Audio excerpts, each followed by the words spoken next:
Assalamualaikum warahmatullahi wabarakatuh. Boleh tak kita baca bismillah dalam hati bila kita makan minum? Boleh? Boleh tu maksud dikira bacalah. Cuma bacaan-bacaan dalam hati ni dia ada cerita. Pertama, boleh tak? Boleh. Yang kedua, dapat pahala tak? Dapat. Tapi penjelasan dia macam ni. Secara umum, zikir hendaklah berlafaz. Apa-apa zikir hendaklah berlafaz untuk mendapat pahala dan fadilat. Untuk mendapat pahala dan fadilat.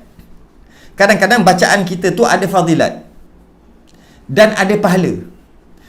Jadi contohnya, apabila kita membaca wirid yang tertentu, fadilatnya akan dimurahkan rezeki antaranya. Maka kita hendaklah baca ada bunyi berlafaz untuk dapat fadilat. Dan dengan kita berlafaz wirid tadi, dapat juga pahala dan dapat fadilat yang dijanjikan. Okey, itu secara umum. Kalau tidak dilafazkan, maka fadilat tak dapat. Maksudnya, kenapa nak baca wirid ni? Kerana gini.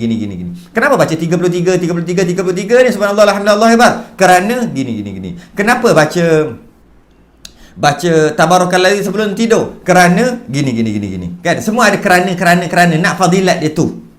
Untuk dapat fadilat tu, dia mesti baca ada bunyi. Ada lafaz, ada bunyi, ada suara. Tak boleh baca dalam hati. Kalau bila dia baca ada lafaz, baru ada fadilat, baru sampai fadilat tu. Dan pahala dapat. Kalau dia baca tak ada bunyi, maksudnya dalam hati, fadilat tak terkira, tak ada. Tapi pahala dapat. Pahala apa dapat ni? Okey. Jika ketika dia bunyi kat mulut, dia dapat pahala zikir sebab lidah dia bergerak dan berbunyi. Tapi kalau dia dekat hati, dia baca dekat hati, dia tak dapat pahala zikir, tapi dia dapat pahala apa dia panggil? Membesarkan Allah. Dia dapat pahala membesarkan Allah. Dia tak dapat pahala zikir sebab dia baca dalam hati. Dia tak dapat fadilat sebab nak fadilat kena sebut. Habis tu dia dapat apa kalau baca kat hati? Dia dapat pahala membesarkan Allah. Jadi orang yang baca dekat lidah dia berbunyi, kerana ada fadilat yang tertentu yang dia nak, maka berbunyi yang dia ucapkan tu dapat pahala. Dan fadilat tu yang dijanjikan tu dapat. Jika dia membesarkan sambil-sambil dia sebut kat lidah, dia membesarkan dekat dalam hati dia, maka dia dapat 3 pahala. Pahala menyebut, dapat fadilat yang dijanjikan, dan dapat pahala membesarkan Allah dalam hati. Jika ada hati dia lah. Kalau mulut saja tak dapatlah pahala hati. Kalau hati sekali. Kalau dia hanya baca dalam hati, fadilat tak terkira, tak dapat. Pahala zikir tak dapat sebab tak ada bunyi. Tapi pahala membesarkan dalam hati ada.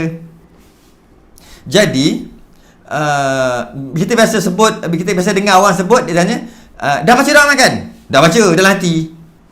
Perbuatan dia tidak mendapat pahala. Pahala apa ni? Pahala baca bismillah ke, baca doa ke, ketika makan tak dapat pahala. Dan dapat fadilat? Tak dapat fadilat. Tapi dia baca dalam hati kan? Dapat pahala membesarkan Allah dalam hati. Gitu.